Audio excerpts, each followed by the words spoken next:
Mieux apprendre, le blog, par Bruno Ourst.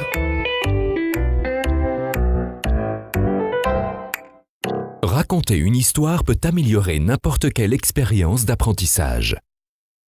Raconter des histoires est une pratique vraiment vieille comme le monde. Que cela soit pour tenter de donner un sens à l'inexplicable, comme les figurations de la création du monde dans diverses civilisations, ou pour transmettre des connaissances d'une génération à une autre, les histoires sont partout, et de tout temps.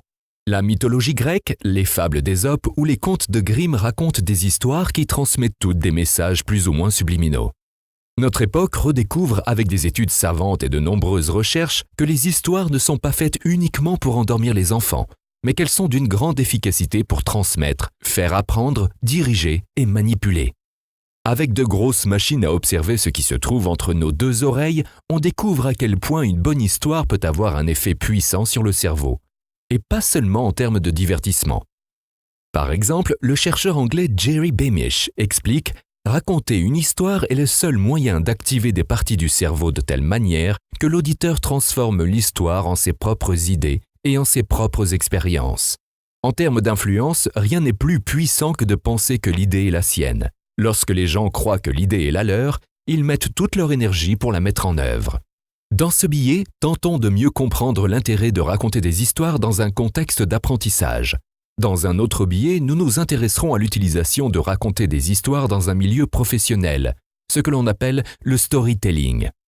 Diane Moorman, de l'Université de Géorgie aux États-Unis, écrit « Bien que de nombreux enseignants utilisent des histoires, elles sont souvent présentées spontanément et peuvent ne pas être considérées comme faisant partie intégrante des activités d'apprentissage et d'enseignement.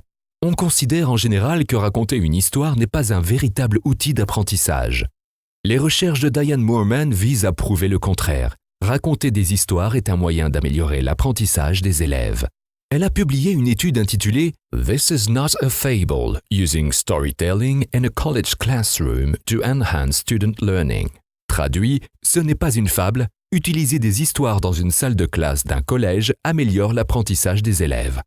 En utilisant des données recueillies lors de contrôles en classe et de questionnaires en ligne, la chercheuse montre que du contenu présenté en étant relié à des histoires est mieux mémorisé que lorsqu'il est présenté d'une manière classique. Et elle montre également que les élèves mémorisent plus longtemps, au-delà d'un semestre, ce qu'ils ont appris au travers d'histoires. Lorsque l'on relie un contenu d'apprentissage à des histoires, il faut cependant être prudent, en particulier avec ce que l'on appelle la petite histoire. C'est ainsi qu'un élève de 3e, à qui l'on posait la question suivante lors d'un brevet blanc « Qui était Hitler ?», a donné pour seule réponse « Hitler était un peintre raté et ses professeurs le battaient ». Mais pourquoi raconter des histoires facilite-t-il l'apprentissage et la mémoire ? Selon Paul Zak, neuroéconomiste, oui, ce métier existe. À la Claremont Graduate University, en Californie, aux États-Unis, les histoires captent mieux notre attention que d'autres informations car elles laissent une trace physique et émotionnelle dans notre cerveau. En tant que créatures sociales qui entrent régulièrement en contact avec d'autres personnes, les histoires sont un moyen efficace de transmettre des informations et des valeurs importantes d'un individu ou d'une communauté à une autre. Les histoires personnelles et émotionnellement convaincantes impliquent davantage le cerveau et sont donc mieux mémorisées que le simple énoncé d'un ensemble de faits. Mais les chercheurs ont découvert que ces histoires doivent suivre certaines règles pour être efficaces. Elles doivent avoir un niveau de tension croissant.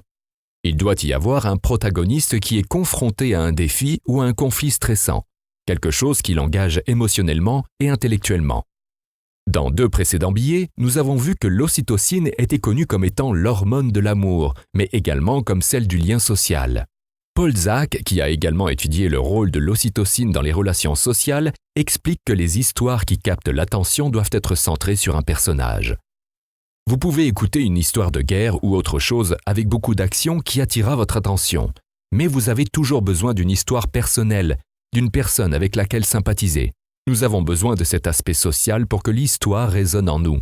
Nous savons que ce que l'on nous raconte est fictif, mais des parties de notre cerveau, avec une stimulation d'ocytocine, déclenchent les émotions que nous pensons que le personnage doit ressentir. Et nous commençons alors à ressentir nous-mêmes ces émotions. Mais des histoires, on peut les lire dans un livre, les entendre d'un conteur ou d'un enseignant, ou les voir dans un film. Ont-elles la même efficacité ? Nous avons vu dans un précédent billet que la lecture d'un roman déclenche des changements neuronaux reliés au fait que la lecture d'un roman peut vous transporter émotionnellement dans le corps du protagoniste. Les chercheurs ont également constaté des effets similaires dans l'écoute d'histoires, ce qui est une bonne nouvelle pour les enseignants souhaitant intégrer des histoires à leurs cours. Écouter une histoire est l'une des formes de médias les plus intimes, car vous construisez constamment vos propres images de l'histoire et vous créez votre propre production, explique Emma Rodero, professeure de communication à l'université Pompeu Fabra de Barcelone, en Espagne. À l'instar de la lecture, écouter une histoire permet de créer ses propres versions des personnages et des scènes de l'histoire. Mais écouter, contrairement à regarder une page écrite, est plus actif, car le cerveau doit traiter les informations au rythme auquel elles sont présentées. Une histoire racontée visuellement produit des effets encore plus puissants. Les chercheurs ont constaté que regarder un film qui raconte une histoire améliore encore plus l'apprentissage que la lecture ou l'écoute de la même histoire.